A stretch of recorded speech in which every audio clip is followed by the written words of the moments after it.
कुरान पाक में भी अल्लाह ताला ने फरमाया है, और आप अपने रब का जिक्र चुपचाप कीजिए। जिस वक्त आप खामोश होते हैं, जिस वक्त आप चुप होते हैं, उस वक्त जो अल्लाह से आपकी गुफ्तगू होती है, उससे ज़्यादा गहराई किसी और गुफ्तगू में नहीं होती। कहीं सिर्फ अकेले बैठें और खामोशी की आवाज़ को सुनने की कोशिश करें।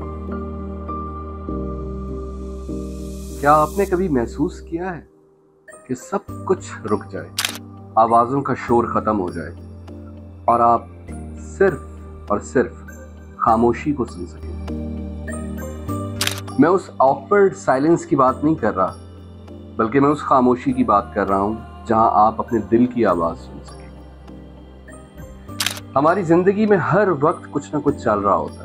लोगों की बातें, सोशल मीडिया का शोर, फैमिली की डिमांड्स, ऑफिस की रिक्वायरमेंट्स, पढ़ाई का दबाव और पता नहीं क्या कुछ। मगर इस सब के बीचों बीच हमारी अपनी आवाज़, हमारे अंदर की आवाज़, वो कहीं खो जाती है।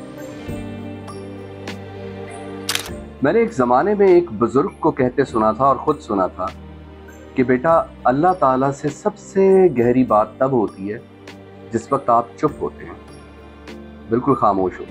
ऑनेस्टली बताऊं तो उस वक्त तो मुझे ये बात काफ़ी ओवर एग्जैजरेटेड किस्म की लगी थी। लेकिन फिर एक दिन लाइफ के एक मोड़ से गुजर रहा था जहाँ मुश्किलें आ गईं, रुकावटें आ गईं बहुत ज़्यादा, तो परेशान था बहुत। एक दिन मैंने फ़ोन साइड पर रखा, रात का टाइम था, तो मैं आराम से छत पर गया।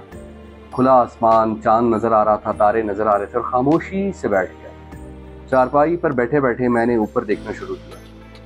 देखते देखते मुझे ऐसा फील हुआ जैसे दिल में एक आवाज़ आई हो कि क्यों, पहुंच गए ना, कहाँ भाग रहे थे। तब मुझे उन बुजुर्ग की वो बात समझ में आई कि वाकई अल्लाह ताला से सबसे गहरी बातें उस वक्त होती हैं जिस वक्त हम तन्हाई में और खामोशी में होते हैं, बिल्कुल चुप होते हैं, कुछ बोल नहीं रहे होते। कुरान पाक में भी अल्लाह ताला ने फरमाया है, और आप अपने रब का जिक्र चुपचाप कीजिए। ये बात भी मुझे तब शायद समझ में नहीं आई थी, लेकिन उस रात के बाद ये बात भी मुझे समझ आ गई कि वाक़ईतन जिस वक्त आप खामोश होते हैं, जिस वक्त आप चुप होते हैं, उस वक्त जो अल्लाह से आपकी गुफ्तगू होती है, उससे ज़्यादा गहराई किसी और गुफ्तगू में नहीं होती।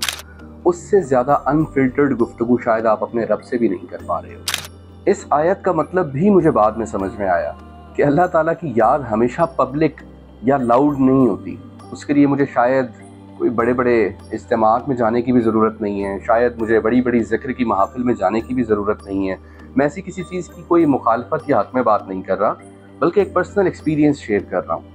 तब अंदाज़ा हुआ कि शायद अल्लाह ताला से सबसे गहराई वाली गुफ्तगू, सबसे अनफिल्टर्ड गुफ्तगू जो एक बंदा अपने रब से कर सकता है, वो उस वक्त ही की जा सकती है जब वो चुप होता है, खामोश होता है। और फिर मुझे अंदाज़ा हुआ कि कभी कभी ये वाली चुप वाली गुफ्तगू जब आप अपने रब से करते हैं, तो वो गुफ्तगू के जवाब आना शुरू हो जाते हैं और आपके दिल में आवाज़ आती है, आपको समझ आने लगता है कि क्या राइट है और क्या रॉन्ग है। फिर शायद ये गुफ्तगू इट्सेल्फ ही ज़िक्र बन जाती है, जिस ज़िक्र के बारे में कहा जाता है कि और बेशक अल्लाह का ज़िक्र तो इंसानों के दिलों के लिए ठंडक का और इत्मीनान का बाइस है। और आप सोचिए कि कितनी बार आपकी ज़िंदगी में ऐसा हुआ है जब आपने अंदर की आवाज़ को इग्नोर किया हो। यकीनन ऐसा हुआ होगा कि कभी कोई फ़ैसला लेते हुए अंदर से आवाज़ आई हो, वो खामोश आवाज़ आई हो कि ये फ़ैसला दुरुस्त नहीं, लेकिन आपने उस वक्त किसी वक्ती फ़ायदे के लिए उस आवाज़ को दबा दिया और इग्नोर कर दिया, और बाद में it turned out to be कि वो आपका एक गलत फ़ैसला था।